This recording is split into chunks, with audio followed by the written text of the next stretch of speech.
السلام علیکم. زموږ نننۍ معلومات د نازي اقبال په باره کې دی. نازي اقبال په لندن کې کارونه کوي. عزتمنو خیله لرم زموږ دا ویډیو ته تر اخره پورې وګورئ چې تاسو ته پوره معلومات ترلاسه کړئ. د دې هر څه نه مخکې زه ته دا یادګینه وکړم تاسو که چېرې زموږ په دې چینل کې نوي وئ حتما د زموږ دا چینل سبسکرایب کړئ، خوا کې ورسره د ټلۍ نشان ووهئ ښایي یوه نوې معلوماتي ویډیو تاسو ته په اسانۍ باندې در ورسېږي. عزتمنو د طلاق نه وروسته یې بیا دا اتفاق وکړو، یعنې دا دوی دواړو په دې خبره باندې بیا مشوره وکړه چې جاوید فضاله یعنې طلاق د څه دپاره ورکولو، خو چې ټوله شپه یې پرې سوچ وکړو او خپلو کې پرې یعنې جنګ جګړې وکړلې، نو بیا یې ورته جاوید فضا ویلې صحیح ده ته کولی شې چې ستا زړه څه ته کېږي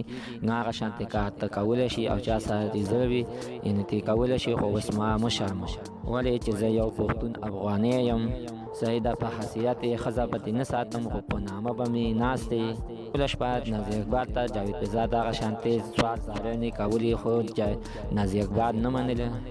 خو د نازي اقبال هېڅکله هم ولې نه منل، ځکه یې نه منل چې ویل زه د تا نه ډېر زه د سخته تنګه راغلی یم، ولې زه ډېر ازاده ښځه یم چې کوم خواته مې زړه غواړي هغه خواته تللی شم، خو ته مې منې کې د دغې د وجې زه تا ته طلاق درکوم. نو جاوید فضا ورته ویلې ته هر ځای ته تللی شي، تا ته اجازت دی، خو ما ته اوس صحیح ده په نامه به مې ښځه یې خو دغه شانتې نږدې نه شم درتللی، خو اوس دوباره ووایه چې یعنې زموږ طلاق نه دی شوی.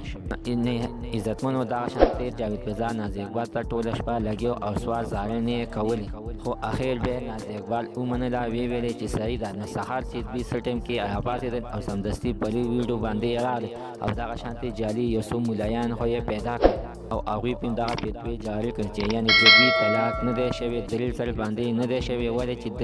یو ځل په درې ځل باندې حسابېږي، یعنې یو ځل چې دغه ووایي نو یعنې دوی د یو ځای ویلي دي چې بس طلاق دی او دوه ځای نورې پاتې دي. نو عزتمنو د دغې خبرې نه وروسته بیا نازي اقبال ته ازادي میلاو شوله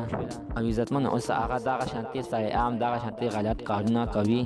او بېقاعده د ځان نه ویډیوګانې هم کوي او د ځان نه تصویران هم وباسي چې یعنې چې چا سره څه کار وکړي نو هغه ته وایي چې یعنې زه به حتمن ویډیو سازوم، ولې چې دا به زه خلکو ته بیا ښایم چې یعنې په دې باندې به ما ته دغه شانتې د انګریزانو فلمونو والا په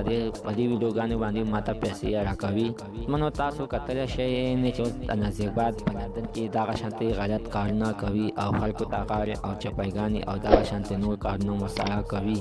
اوس هغه بې حیا او په حاشي ښځه ترېنه سازه شوې ده. نو نازي اقبال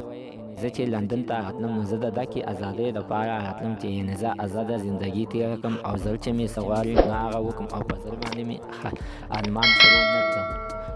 او دنیا نه ارماني لاره. عزتمن تاسو د نازي اقبال په هره باندې څه خیال دی؟ دا چې داسې کارونه کوي یعنې دا ښه کوي؟ زما په نظر باندې دا ډېر غلط کارونه کوي، خو دا د دې غلطو کارونو لا تللی دی لندن ته.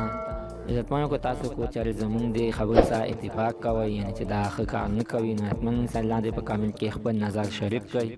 عزتمن تاسو کو چېرې زموږ په دې چینل کې نوي وئ حتما د زموږ دا چینل سبسکرایب کړئ، خوا کې ورسره د ټلۍ نشان ووهئ چې ښایي یوه نوې معلوماتي ویډیو تاسو ته په اسانۍ باندې در رسېږي.